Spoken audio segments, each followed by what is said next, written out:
446장 함께 찬양드리겠습니다.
함께 기도하겠습니다.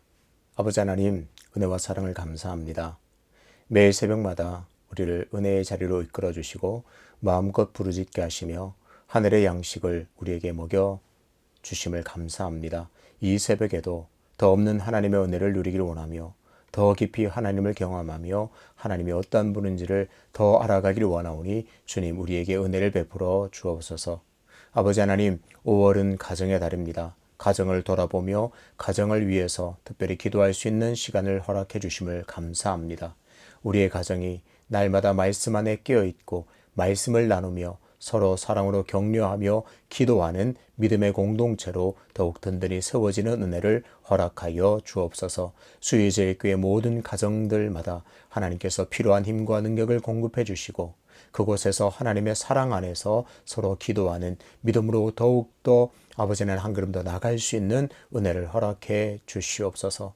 특별히 가정마다 어려운 기도 제목, 힘든 일이 있습니까? 하나님께서 찾아가서 간섭해 주시고 역사하여 주셔서 그 모든 어려움들로부터 구원해내어 기쁨이 회복될 수 있도록 역사하여 주옵소서. 오늘도 겸손하게 하나님의 말씀 앞으로 나아갑니다. 하나님 말씀에 깊은 은혜를 주시고 오늘도 말씀을 깨달아 그 말씀대로 살아가 하나님을 기쁘시게 하는 복된 삶 되게 도와 주옵소서. 감사드리며 예수 그리스도 이름으로 기도하옵나이다. 아멘. 오늘 함께 통독할 말씀은 룻기 2장입니다. 나오미의 남편 엘리멜렉의 친족으로 유력한 자가 있으니 그의 이름은 보아스더라. 모압 여인 룻이 나오미에게 이르되 원하건대 내가 밭으로 가서 내가 누구에게 은혜를 입으면 그를 따라서 이삭을 줍겠나이다 하니 나오미가 그에게 이르되 내 따라 갈지어다 하매 룻이 가서 베는 자를 따라 밭에서 이삭을 줍는데 우연히 엘리멜렉의 친족 보아스에게 속한 밭에 이르렀더라. 마침 보아스가 베들레헴에서부터 와서 베는 자들에게 이르되 여호와께서 너희와 함께 하시기를 원하노라 하니 그들이 대답하되 여호와께서 당신에게 복 주시기를 원하나이다 하니라. 보아스가 베는 자들을 거느린 사환에게 이르되 이는 누구의 소녀냐 하니 베는 자를 거느린 사환이 대답하여 이르되 이는 나오미와 함께 모압 지방에서 돌아온 모압 소녀인데 그의 말이 나로 베는 자를 따라 단 사이에서 이삭을 줍게 하소서 하였고 아침부터 와서는 잠시 집에서 쉰 외에 지금까지 계속하는 중이니이다. 보아스가 룻에게 이르되 내 따라 들으라. 이삭을 주우러 다른 밭으로 가지 말며 여기서 떠나지 말고 나의 소녀들과 함께 있으라. 그들이 베는 밭을 보고 그들을 따르라. 내가 그 소년들에게 명령하여 너를 건드리지 말라 하였느니라. 목이 마르거든 그릇에 가서 소년들이 길어온 것을 마실지니라 하는지라. 룻이 엎드려 얼굴을 땅에 대고 절하며 그에게 이르되 나는 이방 여인이거늘 당신이 어찌하여 내게 은혜를 베푸시며 나를 돌보시나이까 하니 보아스가 그에게 대답하여 이르되 내 남편이 죽은 후로 내가 시어머니에게 행한 모든 것과 내 부모와 고국을 떠나 전에 알지 못하던 백성에게로 온 일이 내게 분명히 알려졌느니라. 여호와께서 내가 행한 일에 보답하시기를 원하며 이스라엘의 하나님 여호와께서 그의 날개 아래에 보호를 받으러 온 내게 온전한 상 주시기를 원하노라 하는지라. 룻이 이르되 내 주여 내가 당신께 은혜 입기를 원하나이다. 나는 당신의 하녀 중에 하나와도 같지 못하오나 당신이 이 하녀를 위로하시고 마음을 기쁘게 하는 말씀을 하셨나이다 하니라. 식사할 때에 보아스가 룻에게 이르되 이리로 와서 떡을 먹으며 내 떡 조각을 초에 찍으라 하므로 룻이 곡식 빼는 자 곁에 앉으니 그가 볶은 곡식을 주매 룻이 배불리 먹고 남았더라. 룻이 이삭을 주우러 일어날 때에 보아스가 자기 소년들에게 명령하여 이르되 그에게 곡식 단 사이에서 줍게 하고 책망하지 말며 또 그를 위하여 곡식 다발에서 조금씩 뽑아 버려서 그에게 줍게 하고 꾸짖지 말라 하니라. 룻이 밭에서 저녁까지 줍고 그 주운 것을 보니 보리가 한 에바쯤 되는지라.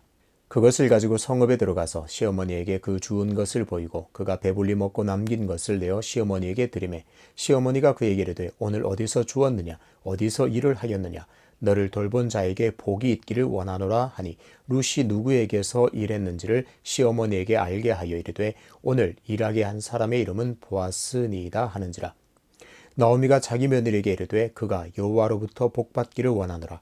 그가 살아있는 자와 죽은 자에게 은혜 베풀기를 그치지 아니하도다 하고 나오미가 또 그에게 이르되 그 사람은 우리와 가까우니 우리 기업을 물을 자 중에 하나이니라 하니라. 모압 여인 룻이 이르되 그가 내게 또 이르기를 내 추수를 다 마치기까지 너는 내 소년들에게 가까이 있으라 하더이다 하니 나오미가 며느리 룻에게 이르되 내 딸아 너는 그의 소녀들과 함께 나가고 다른 밭에서 사람을 만나지 아니하는 것이 좋으니라 하는지라. 이에 룻이 보아스의 소녀들에게 가까이 있어서 보리 추수와 밀 추수를 마치기까지 이삭을 주우며 그의 시어머니와 함께 거주하니라. 아멘. 하나님은 지금도 일하십니다. 라는 제목으로 말씀을 전하겠습니다. 영화나 드라마를 볼 때 가끔씩 헷갈릴 때가 있습니다. 도대체 주인공이 누구야? 이런 생각이 들 때가 있습니다. 분명히 포스터나 맨 앞에 이름이 나와 있는 사람이 주인공이 분명한데도 막상 드라마를 보면 주인공보다 더 주인공처럼 보이는 사람이 있습니다. 연기를 잘해서 그럴 경우도 있고 내용상 도리어 조연이 주인공처럼 보이는 경우도 있습니다. 오늘 본문에 등장하는 보아스가 바로 그렇습니다. 룻기의 주인공은 분명히 모압 여인 룻입니다. 하지만 보아스는 사사시대의 사람이 맞는가 의문이 들 정도로 하나님을 경외한 사람입니다. 모압 땅에서 남편이 죽은 룻은 남편이 죽었음에도 불구하고 시어머니 나오미를 따라 베들레헴으로 왔습니다. 오늘 본문은 베들레헴으로 돌아온 두 과부에게 하나님께서 어떻게 은혜를 베푸셨는가를 잘 보여줍니다. 2장의 소제목은 룻이 보아스를 만나다입니다. 당연히 2장의 첫 부분은 룻이 어떻게 보아스를 만나게 되었는가를 다룹니다. 2장 앞부분에서 우리가 주목할 부분이 있습니다. 성경은 이 룻과 보아스가 우연히 만났다 그렇게 기록합니다. 3절입니다. 룻이 가서 베는 자를 따라 밭에서 이삭을 줍는데 우연히 엘리멜렉의 친족 보아스에게 속한 밭에 이르렀더라. 남편이 없는 이 두 여인이 생계를 이어가기란 여간 어려운 일이 아니었습니다. 며느리 룻은 이제 밭에 나가서 이삭이라도 줍겠다 시어머니에게 말합니다. 그런데 그 밭의 주인이 바로 보아스입니다. 우연히 보아스의 밭에 들어가게 됩니다. 그리고 4절에는 또 때마침 보아스가 그 밭에 도착하게 됩니다. 정리하면 룻은 생계를 위해서 우연히 보아스의 밭에 들어갔고 마침 보아스는 또 그 밭에 도착을 해서 이 둘의 만남이 이루어지게 됩니다. 이렇게 성경은 우연히 룻이 보아스를 만났다고 기록합니다. 하지만 눈치가 좀 빠른 사람이라면 이것은 우연히 된 일이 아니라 하나님의 간섭하심, 하나님께서 일하고 계신다는 사실을 발견하게 됩니다. 그렇습니다. 하나님께서는 룻의 손을 이끌어 보아스의 밭으로 인도하셨습니다. 성경의 기록자도 이것을 강조하고 있습니다. 만약에 그야말로 이 일이 우연히 이루어졌다면 성경의 기록의 순서가 좀 바뀌어야 했습니다. 정말 상식적으로 정말 그냥 당연히 정말 우연이었다면 순서가 룻이 밭으로 갔다. 그런데 그 밭은 알고 봤더니 보아스라는 사람의 소유였다. 그리고 또 때마침 보아스가 만나서 이 둘이 만나게 되었다. 이것이 자연스러울 겁니다. 그런데 성경은 그렇게 기록하지 않습니다. 2장 첫 절에서 가장 먼저 보아스의 존재를 밝히고 있습니다.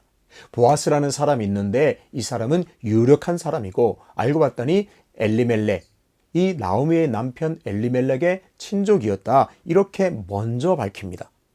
이렇게 밝힌 후에 이렇게 보아스라는 사람이 있다. 이렇게 밝힌 후에 룻이 나오미에게 밭에 가서 이삭이라도 줍겠습니다. 이 대화가 시작됩니다.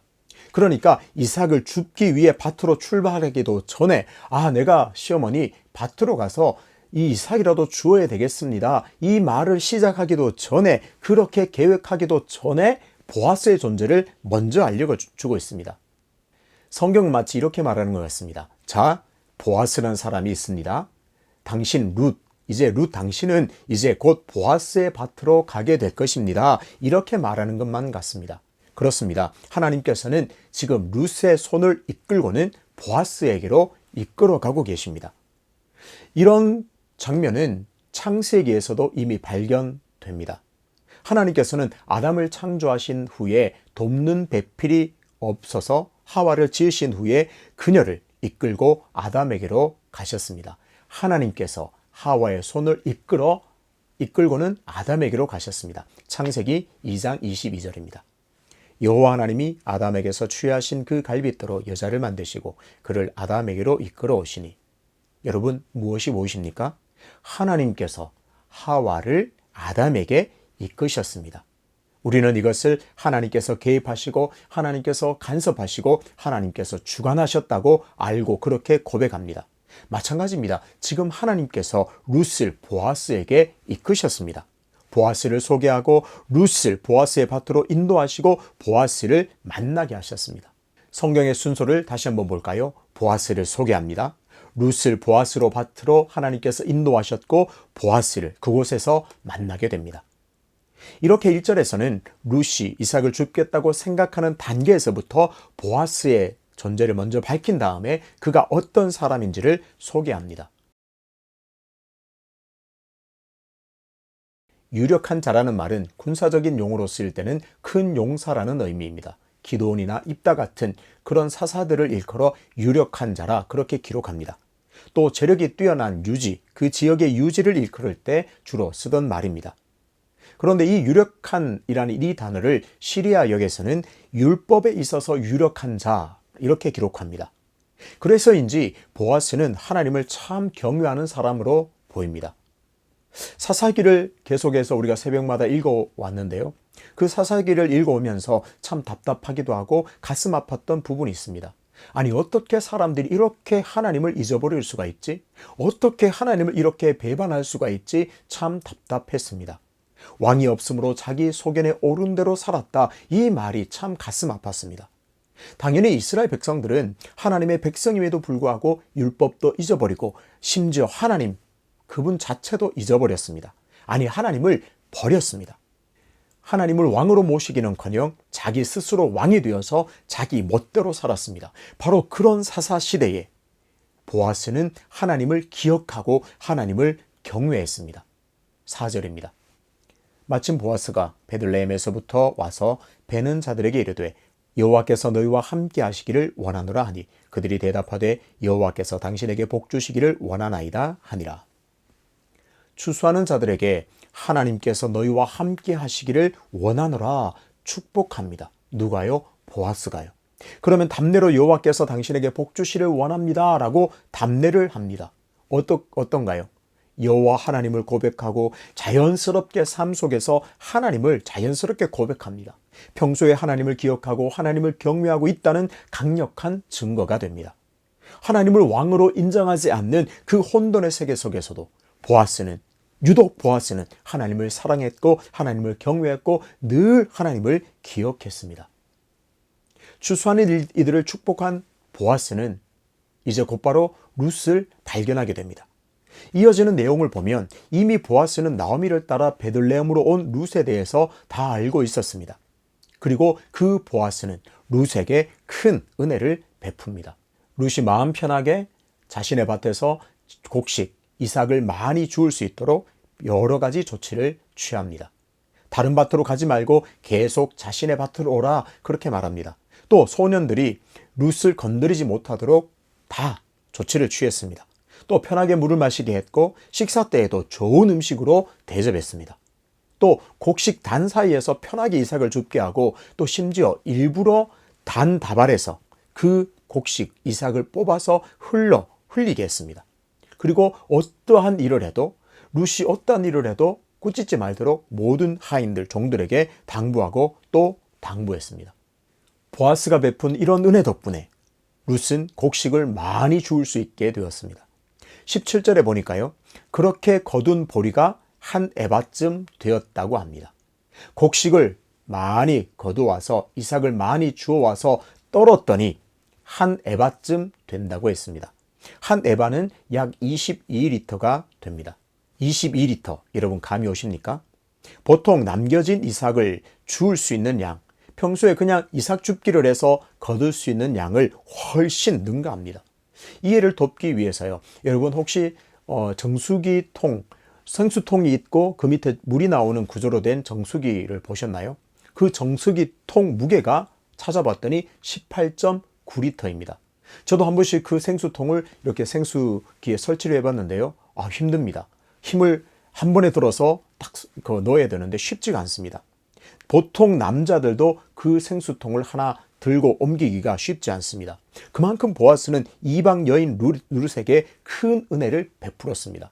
그러니까 22리터 한 에바는 훨씬 더 많은 양이겠죠. 그런데 그 곡식을 떨었습니다. 그러니 그 곡식 단만 따졌을 때는 엄청난 양을 하루 동안 거두어 왔다는 말이 됩니다. 그런데요, 추수하는 입장에서 본다면, 밭의 주인의 입장에서 본다면 이렇게 추수 기간 동안 이렇게 많은 양의 곡식을 베푼다는 것은, 준다는 것은 그 주는 만큼 족족 손해가 됩니다. 하루에 한 에바, 하루에 22리터나 되는 양을 베풀었는데 보통 추수 기간을 일주일이 넘게 봅니다. 일주일이 넘게 추수를 하게 되는데 그 기간 동안 계속해서 베푼다면 베푸는 만큼 자신에게는 그만큼 손해가 쌓이게 됩니다. 하지만 보아스는 경제적 이익보다 하나님을 경외한 자답게 율법을 잘 지켜 행했습니다. 이것을 아까워하지 않고 기꺼이 기쁜 마음으로 그 여인에게, 이방 여인 룻에게 이 모든 것들을 다 은혜로 베풀었습니다. 객과 과와 과부를 위해서 추수할 때 반대의 모퉁이를 남겨두라는 이 율법을 잘 알고 있었고 알고 있을 뿐만 아니라 잘 실천해냈습니다. 아니, 남겨둘 뿐만 아니라 도리어 일부러 더 뽑아버려서 최대한 많이 주어갈 수 있게 했습니다. 그만큼 보아스는 룻에게 큰 은혜를 베풀었습니다. 오늘 룻기 2장을 통해서 하나님께서 어떻게 일하시는지를 보았습니다. 하나님께서는 룻을 보아스에게 이끄셨습니다. 우연히 이루어진 것이 아니라 하나님의 철저한 개입, 간섭, 주관하심, 일하심에 의해서 룻이 보아스에게 이끌려갔습니다. 룻은 보아스를 통해서 또 큰 은혜를 입었습니다. 어떻습니까? 하나님은 자신의 백성들의 삶에 지금도 여전히 간섭하시고 개입하시고 주관하십니다. 우리는 그것을 일컬어 하나님의 섭리라고 말합니다. 삶이 고달프고 힘들 때 모든 성도가 붙들어야 할 사실이 있습니다. 하나님은 지금도 내 삶에 간섭하시고 개입하시고 주관하십니다. 하나님은 그 문제를 가만히 보고 계시는 분이 아니라 일하고 계십니다. 그러니 삶의 순간마다 하나님을 기억하고 하나님을 의지해야 할 줄로 믿습니다. 아울러 하나님의 이끄심을 기대해야 합니다. 룻이 보아스를 통해 은혜를 입었듯이 하나님의 도우심의 은혜를 경험하게 될 것입니다. 또 보아스를 통해서 하나님의 은혜를 받은 자가 어떻게 살아가야 하는가를 보게 됩니다.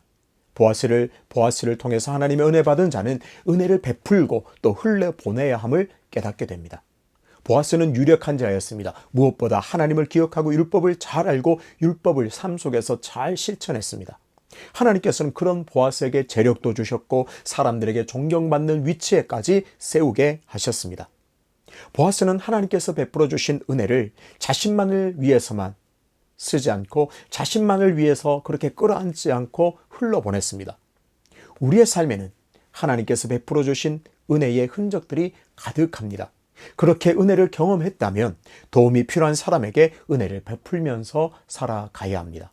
보아스는 율법의 요구보다 더 큰 은혜를 베풀었습니다.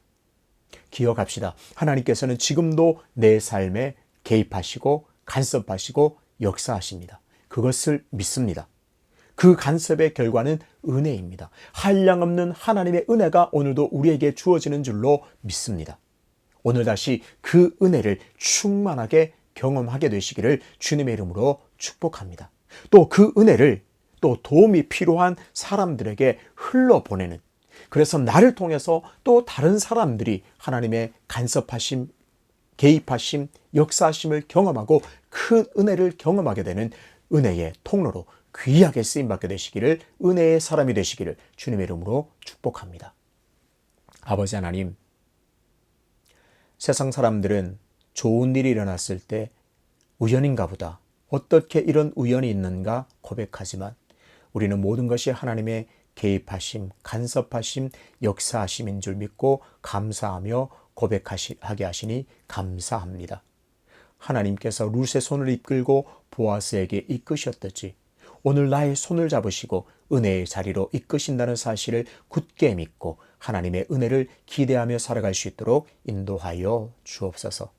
또 삶의 흔적들마다 하나님께서 우리에게 은혜 주심을 깨달았는데 그 은혜 받은 자답게 보아스처럼 은혜를 마음껏 흘러보내는 은혜의 통로, 은혜의 사람이 될 수 있는 은혜를 허락하여 주옵소서. 그래서 나를 통해서 다른 모든 사람, 많은 사람들이 하나님을 경험할 수 있는 그렇게 귀하게 쓰임받는 삶이 될 수 있도록, 그래서 하나님께 영광 올리는 삶이 될 수 있도록 역사하여 주옵소서.